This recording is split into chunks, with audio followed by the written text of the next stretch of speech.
Hello friends, Shashi Agarwal channel के अंदर मैं doctor Shashi Agarwal welcome you on.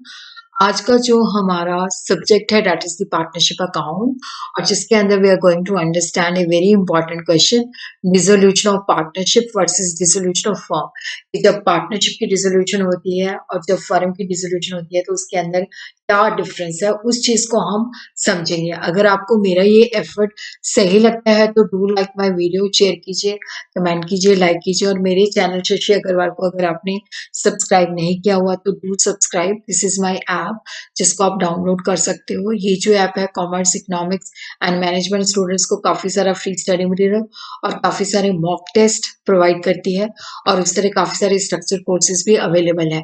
तो देखो यहाँ पे जब हम डिसोल्यूशन की बात करते हैं तो इसका मतलब होता है डिसकंटिन्यूशन, कि वो चीज खत्म हो गई है। तो डिसोल्यूशन जो है दो टाइप्स की होती है, एक डिसोल्यूशन ऑफ पार्टनरशिप है, एक डिसोल्यूशन ऑफ फर्म है। तो सबसे पहले हम समझते हैं कि डिसोल्यूशन ऑफ पार्टनरशिप का मतलब क्या होता है। देखो, डिसोल्यूशन ऑफ पार्टनरशिप का मतलब होता है कि जैसे हम किसी पार्टनर को एडमिट करते हैं या कोई पार्टनर रिटायर हो जाता है तो यहाँ पे क्या होता है कि पार्टनरशिप जो है रिकॉन्स्टिट्यूट होती है। उनके अंदर क्या होता है कि दोबारा से मतलब जो पुराना एग्रीमेंट होता है वो खत्म हो जाता है, तो यहाँ यहाँ पे न्यू एग्रीमेंट टेक प्लेस।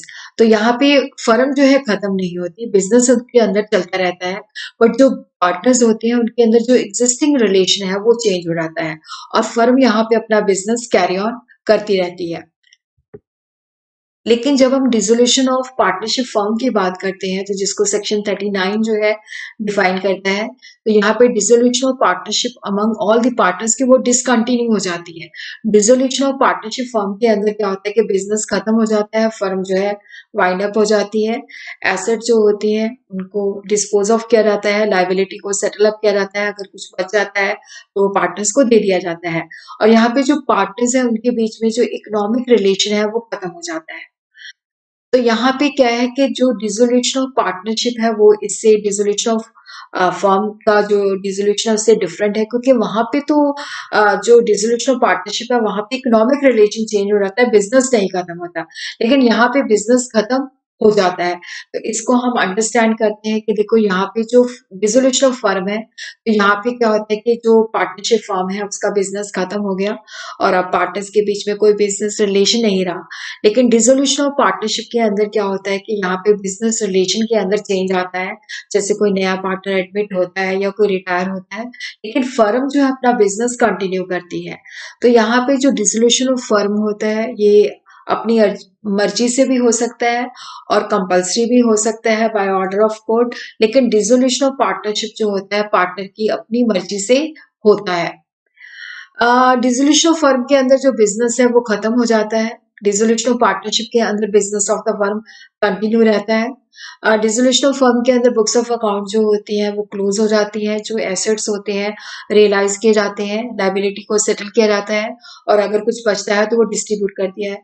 तो यहाँ पे क्या होता है कि बिजनेस कंटिन्यू करता है तो बुक्स को जो है वो क्लोज करने की आवश्यकता नहीं पड़ती।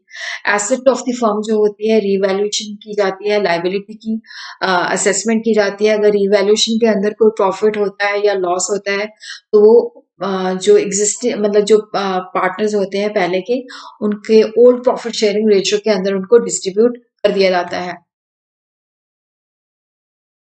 और यहाँ पे डिसोल्यूशन ऑफ फर्म के अंदर जो इकोनॉमिक रिलेशन है वो खत्म हो जाता है, लेकिन पार्टनरशिप के अंदर वो चेंज हो जाता है। और उसी तरह देखो जो डिसोल्यूशन ऑफ फर्म है उसका मतलब होता है dissolution of partnership, but dissolution of partnership का मतलब जो होता है डिसोल्यूशन ऑफ फर्म नहीं होता।